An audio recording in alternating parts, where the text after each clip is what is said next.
Hello friends, I hope आप सब ठीक होंगे। मैं भी ठीक हूँ। तो आज मैं आपको बंगाल की एक स्टोरी बताने जा रही हूँ। ये स्टोरी मेरे फ्रेंड की मौसी के साथ हुई थी। मेरी फ्रेंड का नाम मौसमी है, उसकी मौसी के साथ हुई थी।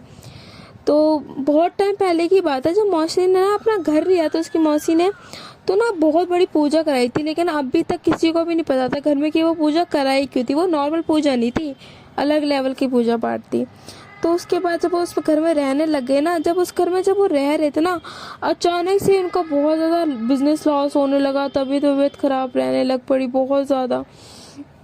उनकी ना एक छोटी बेटी थी, उसका नाम था इशू। तो वो भी बीमार रहने लग पड़ी।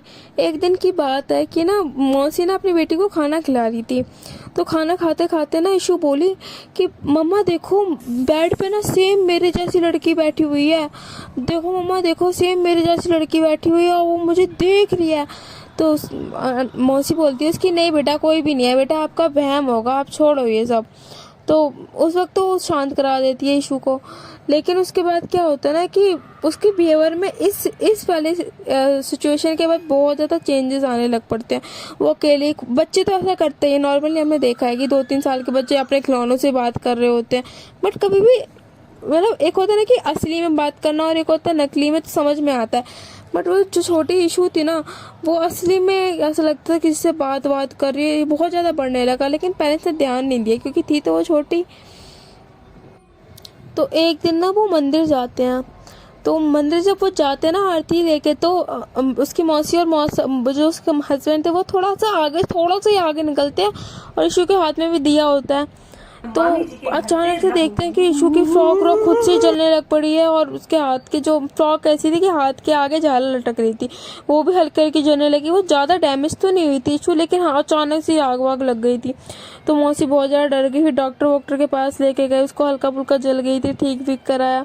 ज़्यादा जली नहीं थी, तो 1-1.5 महीने में बर्न बिल्कुल ठीक हो गए। फिर एक दिन बिठा के इशू से पूछा कि बेटा, आपको आग किसने, मतलब आप कैसे जले थे?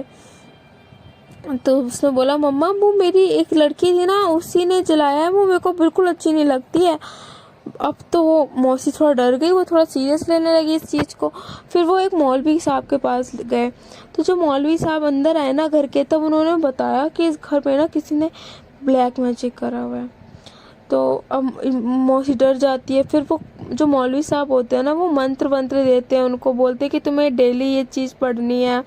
और उसके अलावा फिर ताबीज़ बांधते हैं तीनों के गले में। तो जब वो मंत्र व्रत देते हैं ना, मौसी डेली वेली पढ़ती है, फिर ताबीज़ भी डेली हमेशा बांध के रखती है। तो उनके घर में सब कुछ ठीक होने लगता है, बिजनेस भी ट्रैक में जाने लगता है, सब कुछ नॉर्मल होने लगता है। फिर इसके बाद क्या होता है ना कि ऐसे 7 साल बीत जाते। फिर अभी 2021-22 की बात है, जब ये लॉकडाउन वॉकडाउन लगा था। तो 2022 की बात है कि उसकी छोटी बहन का भी ना बर्थ हो चुका था। छोटी बहन 5 साल की हो चुकी थी। फिर अचानक से जब कोरोना दोबारा लगा ना, तो उनके घर में दोबारा सब बीमार होने लग पड़े। लेकिन सबको लगा कि वायरस हो रहा है इसलिए हम बीमार पड़ रहे हैं।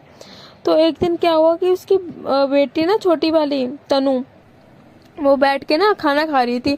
फिर खाना खाते खाते ना अचानक से बहुत तेज चीख पड़ी उसकी मतलब छोटी बेटी। तो जब वो चीखी ना, तो सब गए, बेटा क्या हुआ क्या हुआ, रो क्यों रहे हो, संभाला उसको। तो बोलती है, मम्मा मेरे साइड में ना एक लड़की बैठी हुई है जो सेम बिल्कुल मेरे जैसे दिख रही है, और मम्मा मेरे को उससे डर लग रहा है, बताओ मैं क्या करूं। तो अब चीज जब पहले हो चुकी होती है तो बंदा कहते हैं, वो उसी वक्त भाग के ना फिर मौलवी को दोबारा लेके आते हैं। फिर मौलवी साहब बताते हैं कि पता नहीं तुम्हारे घर में ये चीज़ दोबारा कैसे आ गई। फिर बहुत ज़्यादा वो मंत्र वगैरह करते हैं, दीवारों पे कुछ लिखते हैं और फिर बहुत ज़्यादा रख देते हैं उन्हें रखने के लिए कि ये चीज़ नहीं करनी है, ये चीज़ करनी है।